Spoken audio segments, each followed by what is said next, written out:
I posted the other day on social media that the statement says there is no solidarity without relationship. And I think this truth really undergirds both silence and action. I am not standing in solidarity if that standing doesn't take place in relationship. And I'm not fighting in solidarity if that fighting does not take place in relationship. Because where there is relationship, there is more room for meaningful silence and meaningful action. Where there's no relationship, there can be no connection, trust, or intimacy, and both silence and action become confusing, painful, and usually isolating.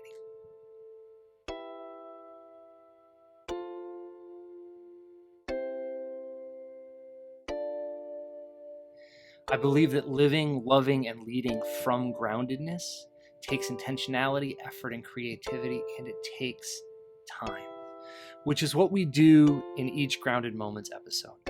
We take a few minutes to slow down, to be present with ourselves, to be present with a thought or an idea, and to give ourselves space to settle, to get our feet on the ground, so that we live and love and lead from a place of groundedness and not in pursuit of it. So I need to acknowledge here in this moment that I am incredibly hesitant to wade into the waters of conversation about race in a public way. I think people that know me know that I'm really quite a conversational and relational guy. There literally isn't anything that I won't wade into and talk about if we're sitting together in person, if we have a relationship that we're building. But there is just so much that can go wrong when a voice is put out into space without the parameters and safety of guiding relationships.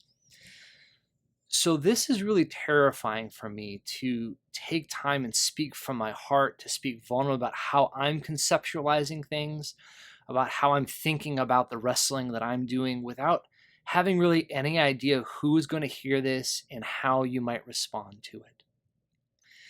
And I need to acknowledge my own inadequacy in this moment. I am not an expert on race, racism, race relations. While I did grow up cross-culturally, and I've spent years intentionally living in multicultural communities and fostering relationships with people who are different than me, I'm in no way an expert on any of these conversations on racial tensions or conversations of privilege and disempowerment and racism or prejudice. I'm a learner, and a flawed, incomplete learner at best. If I come close to being an expert in anything, it would probably have to do with having conversations about having conversations. And so I don't intend this episode to be anything where I'm telling people how to do anything. But instead, my hope is that we can have a conversation that everyone's invited into, specifically my white friends, in a way that might shape how we see, hear, and think about our responses to the conversations that are happening, whatever side of the conversation we fall on. I posted the other day on social media that the statement says there is no solidarity without relationship. And I think this truth really undergirds both silence and action.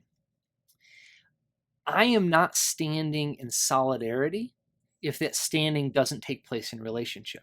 And I'm not fighting in solidarity if that fighting does not take place in relationship. Because where there is relationship, there is more room for meaningful silence and meaningful action. Where there's no relationship, there can be no connection, trust, or intimacy, and both silence and action become confusing, painful, and usually isolating. One of the greatest concerns that I have as I watch my white friends, colleagues, pastors, and myself make efforts to engage conversations and actions around racism in America is how often it happens outside of relationships with those who we say we are wanting to come alongside of and support. Because not all silence is the same, and not all action is the same. I really discovered this experientially when I became a therapist, right? I used to think that silence was just the absence of conversation. It was what happened when people reached the end to a thought and stopped. This could not be further from the truth. Some silence is good. Some silence is bad. Some silence is full of meaning, and some silence is full of pain. Some silence is the silence of people waiting on you, and some silence is the silence of people waiting with you.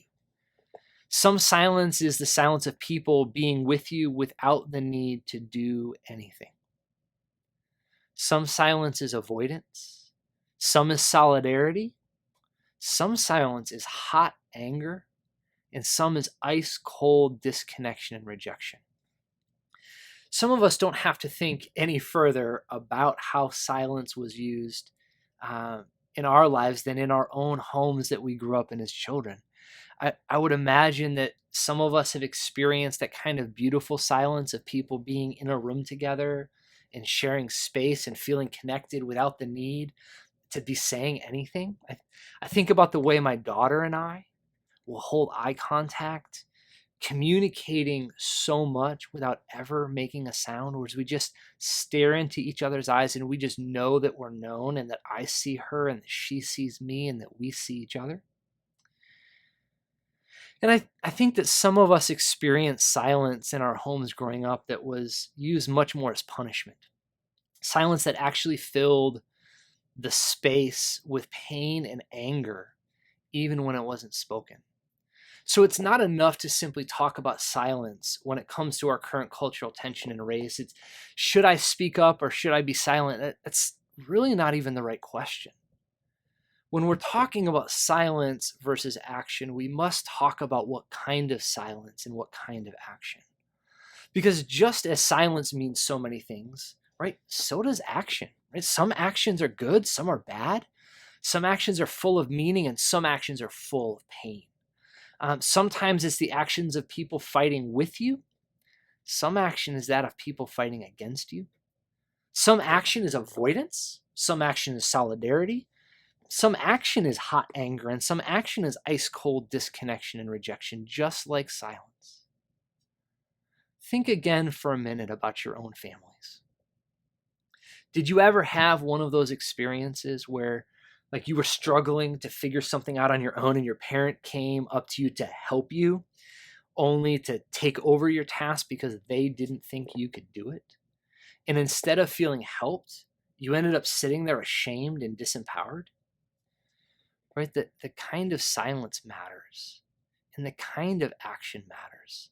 And the one thing that I've learned as I've sat with clients and friends and pastors and neighbors and strangers is that the kind of silence or action that is being experienced by the other depends profoundly on the kind of relationship in which that silence or action is taking place. Right? I'll say it again, there is no solidarity without relationship. This is true of both silence and action. And I'm not standing in solidarity if that standing does not take place in a relationship, and I'm not fighting in solidarity if that fighting does not take place in a relationship. I hope that you are hearing my efforts to shift the question that we're trying to ask, right? It isn't, do I act or do I stand quietly? I actually think that we as white Americans, we need to be asking, if I'm standing in silent solidarity, am I actually standing beside someone, specifically a person of color? And if I'm standing beside someone, have I been through enough with them, fought beside them, that my silence retains its connectivity? Right? I don't want you to stop the reading and the learning that you're doing. There are incredible resources available in books right now that you can find, Google them, find them. They're all over social media right now as people are trying to help our population as a whole understand the complexity of what's going on. But reading and education without relationship will not bring you closer to solidarity. We must be in relationship. So if you're white and you want to take action, let that action be done in relationship with and submission to people of color. And if you're white and you feel the need to remain publicly silent, Make sure that that public silence is done in the context of deep private relationships with people of color, where you are allowing yourself to learn and to be challenged. It isn't about joining the protest, but about being invited to stand with and beside the protest of the Black community. If we jump in without relationship, we will end up co-opting someone else's struggle as if it's our own. So if you've listened to this all the way through, and thank you for joining me in wrestling. I hope this has been helpful and challenging to you as you think about your context and the choices you are struggling with. If you have questions, thoughts, disagreements, man, feel free to leave them in the comments below or contact me through my website, recenterkc.org. Let me leave you with this thought. The only kind of silence that holds any kind of value in moments like these is the silence of shared lament, of solidarity from within pain. And I don't mean shared in the sense that I'm sharing it with people all over the country. And I don't mean it in the sense that I'm posting it on Facebook or I'm being angry in my own home. I mean shared in the sense that I am sitting with my Black neighbors, my friends, and my found family, and I'm in it with them, and I'm listening to their stories, and I'm wrestling with what I'm hearing. I'm in it, and it's a shared space. If we jump in outside of relationship, that's not helpful. If we stay silent outside of relationship, that's not helpful.